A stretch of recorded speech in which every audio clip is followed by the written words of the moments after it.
My boyfriend's head was sawed in half and placed at the dormitory door. The autopsy revealed he had died 3 days ago, but strangely, just 30 minutes ago, I had kissed him in bed.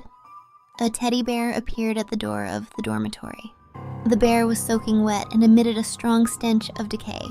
Despite my nausea, I grabbed the bear by the ear and tried to throw it into the trash. Suddenly, the zipper on the back of the teddy bear came undone. A swollen human head rolled out. "Ah!" I screamed in horror. The head was not intact. Its eyes and forehead had been sawed in half. Murky black brain matter and white maggots oozed slowly from the sawed section. Thud. A dull sound echoed. Half of the head eerily rolled to my feet. Its half-bloodshot eye stared wide open, bulging almost out of the socket. The moment I saw the face, cold sweat soaked my back. This head looked exactly like my boyfriend, Jack. I shakily took out my phone and quickly called the police. They told me to stay put and preserve the crime scene as much as possible. I forced myself to agree, holding back my fear. Then, I began dialing Jack's number. He always had his phone with him, but this time, no one answered. "Jack, why aren't you picking up?" I was growing increasingly anxious, but I tried to console myself. Maybe the deceased just looked like Jack. But when I looked again at the bloated, pale half-face on the ground, my fear intensified. This half-head not only looked like Jack, even the mole on the face was in the exact same spot as Jack's. 7 minutes later, the police arrived. The forensic doctor, wearing gloves, pulled a small piece of bone from the teddy bear's skin. The bone was crawling with fat maggots and had a silver ring on it. The ring had tiny letters, Psi. This was my initials. Jack always wore this ring on his ring finger. I staggered, my face pale. This head was Jack's. It's National Day holiday now. The whole school dormitory is almost empty, but this corpse was placed right at your dormitory door. The police scrutinized me and suddenly asked, "You should know the deceased, right?" I pressed my aching heart and replied, "He is my boyfriend." The police frowned. "He has been dead for about 3 days. Have you seen him during this period?" I bit my lip, hesitating for a long time before saying, 30 minutes ago I was still hugging him. Just now. In a hotel near the school. Not only did I hug Jack, but we also had an intimate moment. But how did his head get sawed into a bloody half so quickly? After a person dies, the body needs a certain period to ferment before it rots and maggots grow. The police looked at me suspiciously. "So, are you sure the deceased is really your boyfriend?" "I'm sure." My throat was dry, and each word I uttered felt like a painful cut. The police's expression turned severe. He said sternly, "Then are you sure the person you hugged 30 minutes ago was also your boyfriend?" I nodded firmly. "I'm sure." Jack and I grew up together. I know his eyes and expressions by heart. So I'm sure this head, which has been dead for 3 days, is Jack's. At the same time, I'm also sure 30 minutes ago, the person who was with me in the hotel was also Jack. But this is contradictory. I started to feel my hair stand on end. How could someone who has been dead for 3 days be intimate with me in bed? Out of the blue, I remembered what the old folks in the countryside said. After a person dies, they can become a ghost. If the ghost had unfinished business when they were alive, they would refuse to reincarnate and would stay by their loved ones, appearing as they did in life, and I was the person Jack loved the most. Jack often told me that his greatest wish in life was to marry me, but not only did I not marry him, we even had a big fight 3 days ago, which was the day he died. Did your boyfriend show any strange behavior before he died? The police continued to ask. I covered my face with my hands and sobbed uncontrollably, unable to form a complete sentence. Soon, the police collected the body. Chief Officer Owen took my contact information and then left. After everyone left, the dormitory hallway felt extremely empty. Drip, drop. In this silent environment, I suddenly heard a drop of water hitting the floor. I didn't pay attention. I lifted my stiff head and blankly looked at the spot where the head had been. The polished floor still had patches of dark red blood. I clutched my chest, breathing heavily. Jack.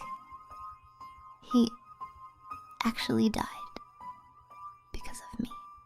Jack and I are in our senior year and will soon graduate and start working.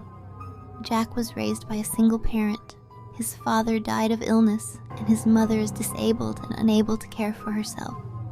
He always wanted to take the civil service exam in his hometown to take care of his mother, but I always hoped to venture out to New York.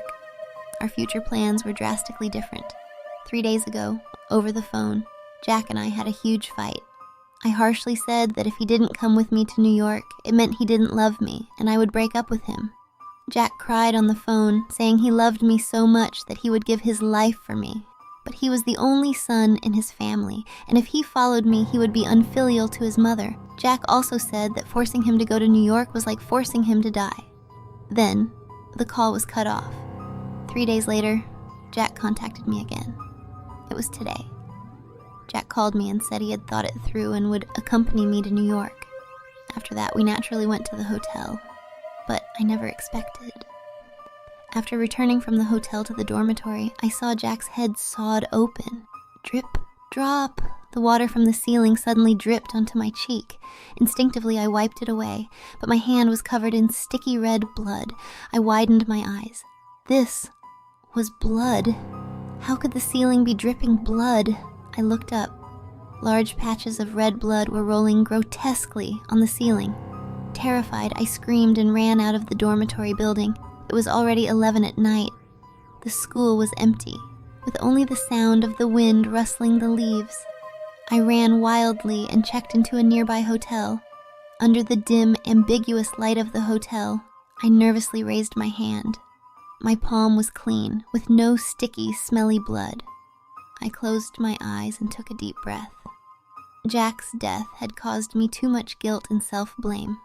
I mistook the water dripping from the ceiling for blood. Jack, I'm sorry. I heavily lay on the bed, wrapping myself in the quilt. Jack, you know, our families are not well off. If we take the civil service exam, we earn only $3,000 a month, not enough to buy a wedding house. So, that's why I insisted we go to New York to strive. I curled up like a worm, muttering to myself, I regret it. I won't force you anymore. If time could go back, I would agree to let you take the civil service exam in your hometown. Tears streamed down my face as I choked. Don't die. Forgive me, please. All right, I forgive you. Suddenly, a deep, abrupt voice whispered in my ear. Ah! I turned my head in terror. A human head appeared in the quilt. It was Jack's head. His head was not bloody, not swollen, not rotting, not covered in maggots, but it was a severed, pale head. The extreme visual shock made my heart nearly leap out of my chest. In the next instant, I instinctively threw off the quilt and jumped out of bed. What's wrong? Jack's head stood eerily on the white sheet. His eyes stared fixedly at me and his pale lips moved. Didn't you want me to stay with you? Now I'm here and you're scared? When Jack was alive, he was tall, thin, and handsome, but now he was dead. Facing him now, all I felt was endless fear. Why are you scared? Now I can go anywhere with you. Jack moved his head towards the bed. Every time he moved, the red blood vessels and nerves at his severed neck twitched. My scalp tingled, and I wanted to run, but my blood felt frozen. I couldn't move. Xiaoyu, I really love you. Jack's head jumped onto his body. A red line appeared on his neck, full of saw marks. You love me too, don't you? Jack raised his stiff hand and reached for my face. His hand was colder than ice, making me shiver. Jack! Jack! I was so terrified I could barely speak. I love you, but we are separated. We're not suitable, right? Jack's face suddenly collapsed, red blood gushing from his facial orifices. He pressed my shoulders, his face full of resentment. Didn't you enjoy it when you were intimate with me just now? My whole body was covered in goosebumps. I'm sorry. I'm really sorry. I pushed him away with all my strength and ran towards the door. Snap! The room's lights suddenly went out. The sudden darkness disoriented me and I fell to the ground. Xiaoyu, I love you so much. How can you say we are not suitable? In the faint moonlight from the window, I saw Jack dragging his feet, approaching me in a twisted, eerie manner. Tears streamed down my face as I cried out in fear. Jack, I love you, but I'm also scared of you.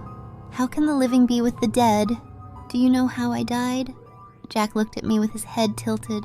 To save money for our wedding, I worked part-time at the steel mill during the National Day holiday, but you wanted to break up with me. My hand. Jack spoke faster and faster. His eyes widened, full of resentment. My hand got stuck in the steel gears. I'm really sorry. I backed against the wall, curling up. I was materialistic. I shouldn't have pressured you to earn money for a wedding house. Now I'm dead. We don't need a wedding house, and we can be together. Jack's mouth emitted a sharp laugh. Then, with a thud, his severed head fell heavily into my arms. Sticky blood and wriggling maggots poured out of his mouth and facial pores, landing on my clothes. "Let me go!" I cried out in despair, but Jack wouldn't let me go. He died because of me. So, as much as he loved me before, he hated me now. Xiao Yu, I want us to be together forever. Jack's face became pale and swollen, with fat maggots writhing out of his eye sockets. I tried to throw away the severed head with all my strength, but it felt as heavy as a stone rooted in my arms. Ah! The extreme fear drove me mad. I screamed hysterically, "What's wrong, girl?" Not long after, the door was opened by the hotel owner. She looked me up and down. "Why are you screaming like that?" "Dead. A dead head." I looked down, but there was no sign of Jack. "What dead head?" The owner glanced around the small room, hinting, "Are you out of your mind?" I struggled to get up from the floor. I believed it wasn't an illusion, because I found a maggot in my pocket. That night, I went to an internet cafe. Maybe because it was crowded there, I didn't see Jack's ghost again. After that, I stayed and ate at the internet cafe. It wasn't until the National Day holiday ended that I moved back to the school dormitory. In the dormitory, my roommate Linda was taking the quilt to the roof to air it. When she saw me, she stopped and said, "Your boyfriend died. Why aren't you sad at all?" I stiffened. "How do you know he died?" Linda smiled. "Don't you watch the news? His death was on the local news. Your boyfriend was so handsome, but his death was so gruesome, it looked terrifying." Linda's heavy body was barely covered by the quilt as she craned her neck and looked at me with a sinister expression. "You've been in love with him for so many years. Now that he's dead, why don't you die with him?" "Are you insane?" I snapped, angrily retorting. Linda and I never got along. She liked Jack. She secretly added Jack on WeChat using my phone while I was asleep. To seduce Jack, she even sent him private photos of herself. That's why we completely fell out. Am I insane? Linda threw the quilt on the ground with force. She squinted her eyes, gritting her teeth. If Jack were my boyfriend and he died, I would kill myself. I didn't want to argue with her and prepared to leave the dormitory. Ding dong. My phone suddenly rang. It was Officer Owen. He said, "Do you know how your boyfriend died?" I bit my lip, guilt welling up again. "He died in a steel mill. His hand caught in the gears." "How do you know about the steel mill?" Officer Owen's voice sounded slightly surprised. The next moment he said, "The steel gears only mangled his hand, but your boyfriend was still alive at the time." I widened my eyes. "Then how did Jack die?" "He was killed by your roommate."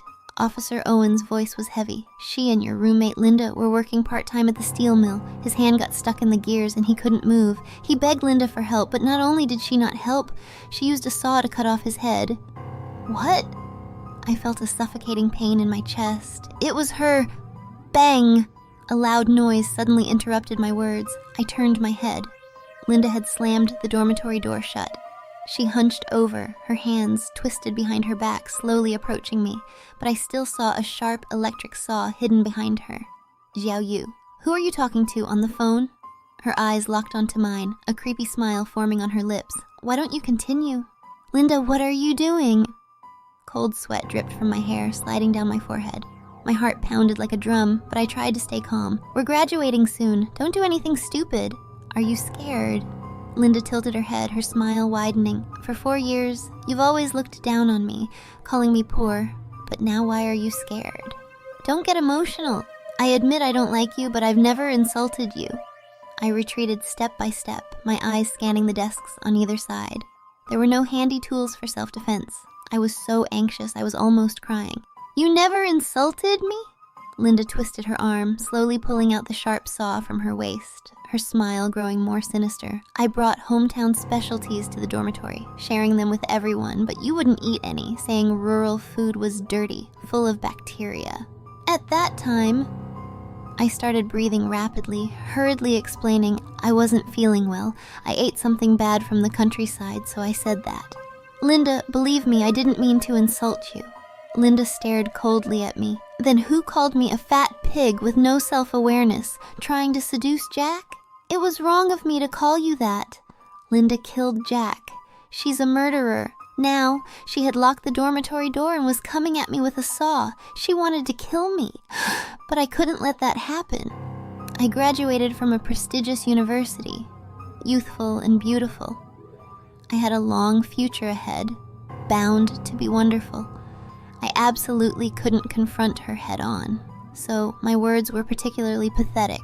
You're not fat, I'm the fat one. You're prettier than the class beauty. You don't need to seduce Jack.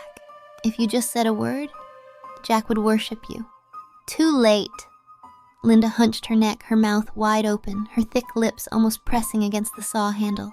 Xiao Yu, your words are too late. At this moment, she looked extremely terrifying. Her nose was almost flattened by the saw, making it look like her face was cut in half. Linda, what do you want?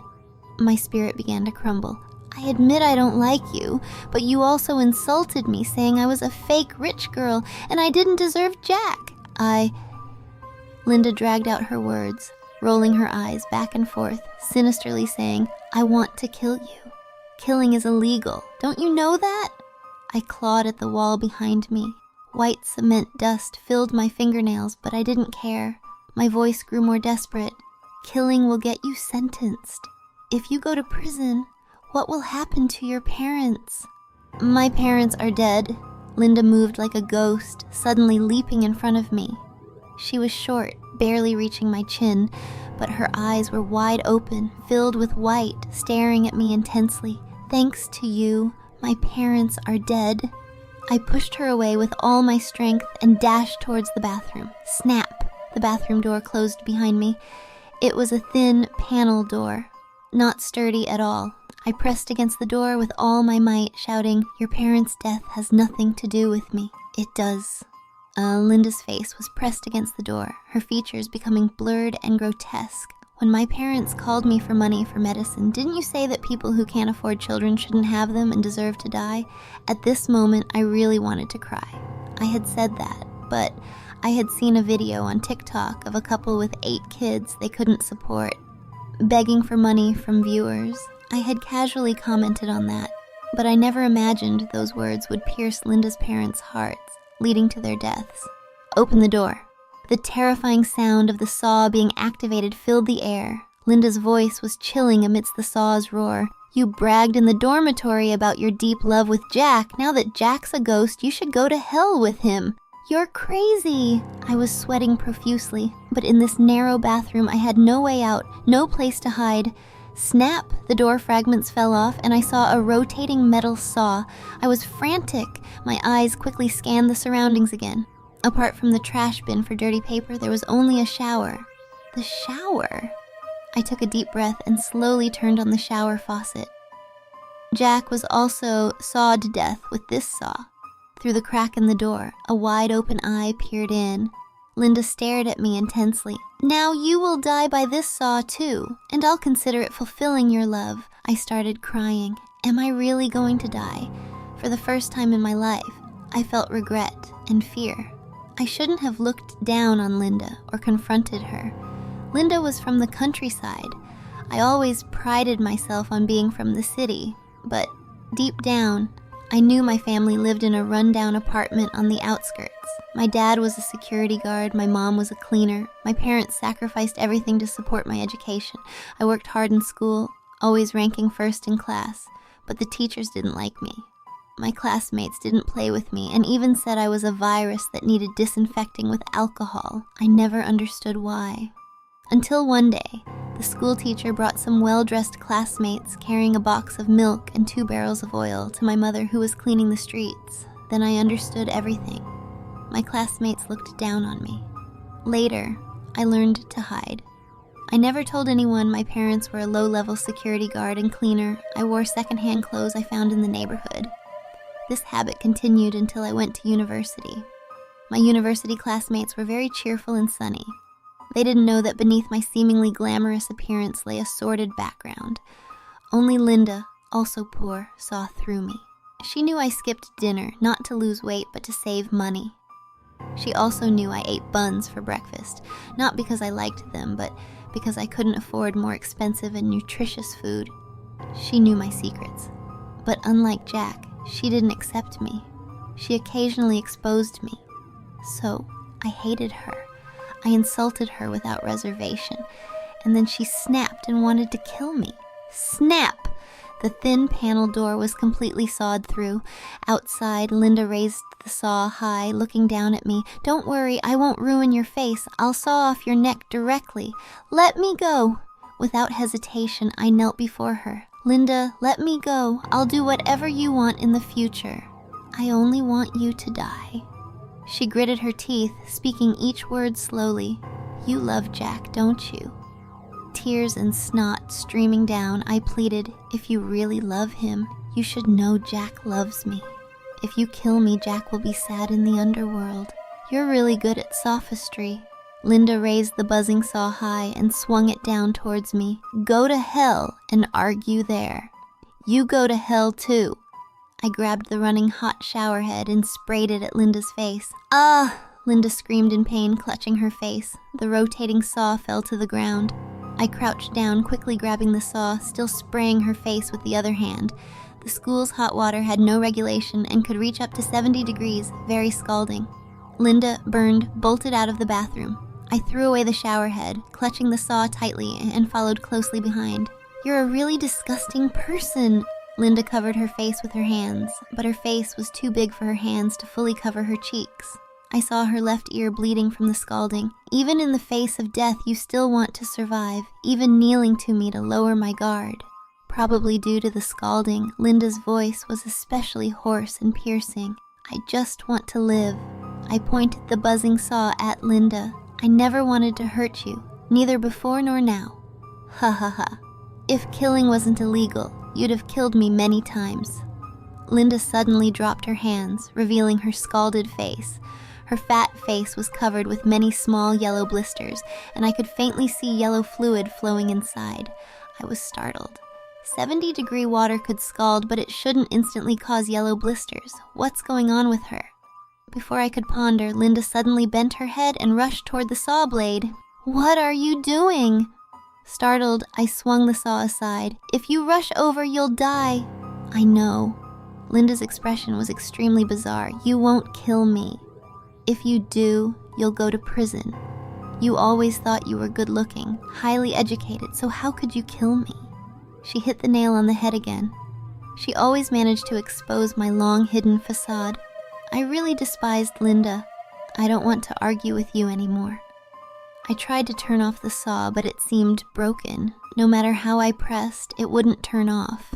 "You're the most disgusting person, but why do you always look at me with a forgiving face?" Linda reached out her hand. Her hand and my buzzing saw were very close. "Don't you fear death?" I couldn't throw the saw on the ground, otherwise she'd pick it up and kill me. I tried to lower the saw, but Linda's thick palm moved down with it. Slash. A crisp sound echoed. At the same time, dark red blood splattered on my glasses. Linda's hand was sawed off. "You?" I stared wide-eyed, shocked and terrified at Linda. "Ha ha ha." Linda's entire hand was severed, blood gushing from her wrist like a fountain. But she seemed unfazed by the pain, laughing as she tried to grab the saw with her other hand. I pushed her away with my elbow, then I grabbed the saw and tried to cut through the locked door. Unexpectedly, Linda leaned against the door like a ghost.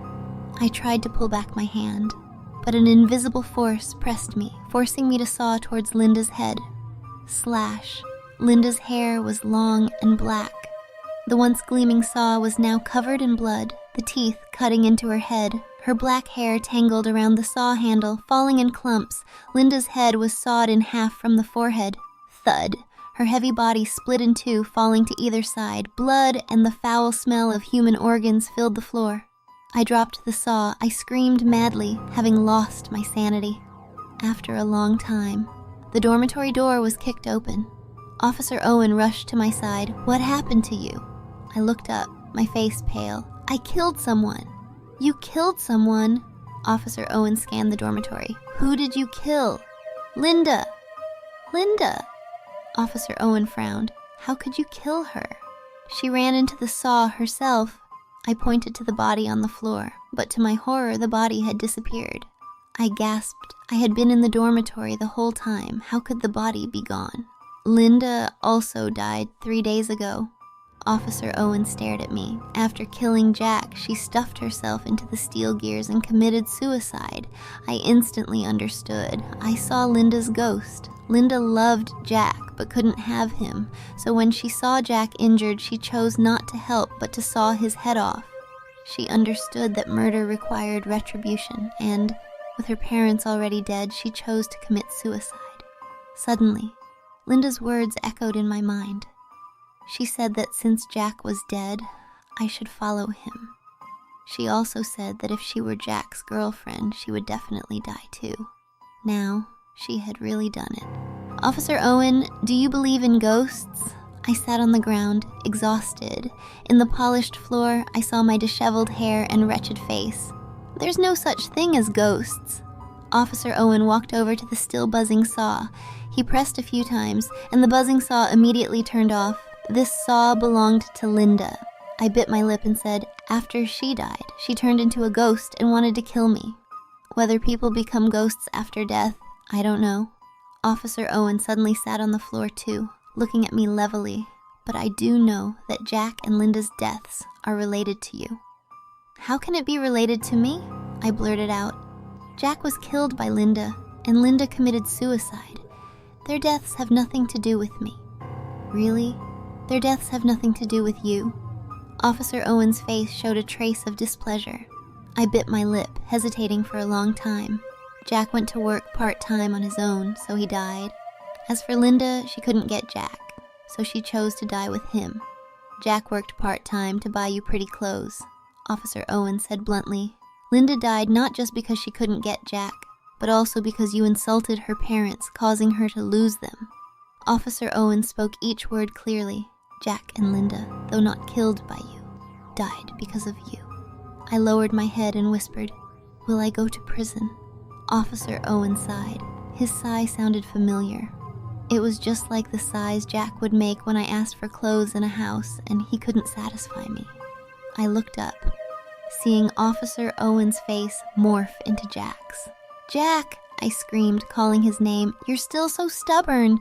Jack sighed, reaching out his hand to me. His hands were slender but full of calluses. His life shouldn't have ended like this. His mother, though disabled, was a retired teacher. And he had a small house in this town. But my desires kept pushing him to earn more money. He was still in university. How could he make enough money? It's my fault. If you want to kill me, just do it. Tears streamed down my face. This time, I won't run away. In the next second, those large hands grasped my neck. He was so strong. My eyes rolled back, my tongue lolled out, and I felt myself suffocating. Just before I lost consciousness, I felt regret again. I was gambling. I was betting that Jack's love for me would stop him from killing me, but I gambled wrong. I was going to die. When I opened my eyes, I found myself lying in a large bed. There were instruments attached to my head and body. Was I in a hospital? Was someone trying to save me? Did Jack have mercy and decide not to kill me? I had many questions swirling in my mind until I saw Officer Owen's face. He patted my shoulder. The punishment is over. You can get up now. I was stunned. Punishment? What punishment? This was a punishment for being an internet troll. Officer Owen looked at me. You are an internet troll, and many people have died because of your vicious comments. I knocked my head hard and everything suddenly became clear. I was not Jack's girlfriend. Linda wasn't my roommate. I was a high school senior who had just graduated. After graduation, I let loose, spending all my time on TikTok, leaving nasty comments on videos I didn't like. I had targeted a couple on TikTok. The man was named Jack, and the woman was named Linda. Jack was handsome, and Linda was fat and ugly. So I criticized Jack for being blind and Linda for not deserving him. I followed this couple closely, even while trolling them. One day, I saw a video where Linda's parents were sick and needed money for medicine, so they asked Linda for help. Linda was a low-level worker at a steel factory and was newly pregnant. She didn't have money to help her parents. I lashed out, calling her unfilial and criticizing her parents for having so many children despite being poor. Desperate, Linda's parents drank pesticide and died. Later, Linda lost her unborn child. I mocked her again, saying it was good her child was lost. Otherwise, it would suffer poverty and ugliness just like her. Depressed after losing her child, Linda couldn't take it anymore and ran into the steel gears. Linda was killed by the gears. Her husband, Jack, tried to retrieve her body and was also killed by the gears. It could be said that this ordinary couple died because of me. No, it wasn't just because of me. I admitted I was a troll, but I wasn't the only one targeting this couple. Thousands of people were following them. Thousands of people were criticizing them. After leaving the punishment room, I returned home. I lived in a rented house. My dad was a security guard and my mom was a cleaner. I silently promised myself that I would study hard, graduate from university, and go to Beijing to make a lot of money. Soon, university started. I didn't let my parents see me off. I carried the suitcase my mom had found on the street and entered the dormitory.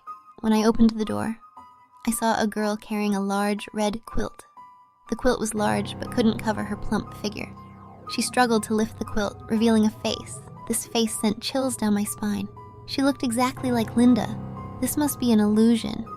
I dug my nails into my skin, repeatedly reminding myself I only trolled Linda online. She never saw my face. She can't possibly find me. This roommate, who looked so much like Linda, smiled at me and asked, "Are you hungry? Shall we go eat breakfast?" I hesitated but eventually agreed. In the cafeteria, she asked, "Why do you buy buns?" I said, "My family is poor. I can only afford buns." She smiled. Then her face changed. She no longer looked like Linda. 4 years later, I graduated from university. I came to Beijing, a place I had longed for. Life in Beijing was tough, bustling with people, but without a place for me. To save money, I lived in a damp basement. I commuted 4 hours daily, but my monthly salary was less than $6,000 and my mom's medical expenses were $5,000 a month. The hardships of life had ground down my edges. I couldn't take it anymore. In the end, I swallowed my pride and sought help online, posting my struggles on TikTok. Then, I received countless insults. "You must be lying, right? A university graduate can't even afford food? In this day and age, who can't afford food? Either she's lying or lazy, not willing to work. If life is hard, go back to your rural hometown. You're so useless. Your mom put you through university, and you can't even pay for her medical expenses. You might as well die. Yeah, such people are just wasting air." The endless insults deeply hurt me. I was so tired. One day I opened a TikTok live stream. I stood on a high building smiling at the viewers. "You're right. I'm useless. I can't take care of my mom, so I'm going to die." That day, my live stream viewership soared. Many people came to watch. Some commented, "You're doing this for attention, right?" I bet you won't actually jump. She's just trying to get attention, shamelessly seeking money. Jump already. If you jump, I can move on to the next hot topic. Hurry up. Jump down now. I put down my phone and jumped off the tall building.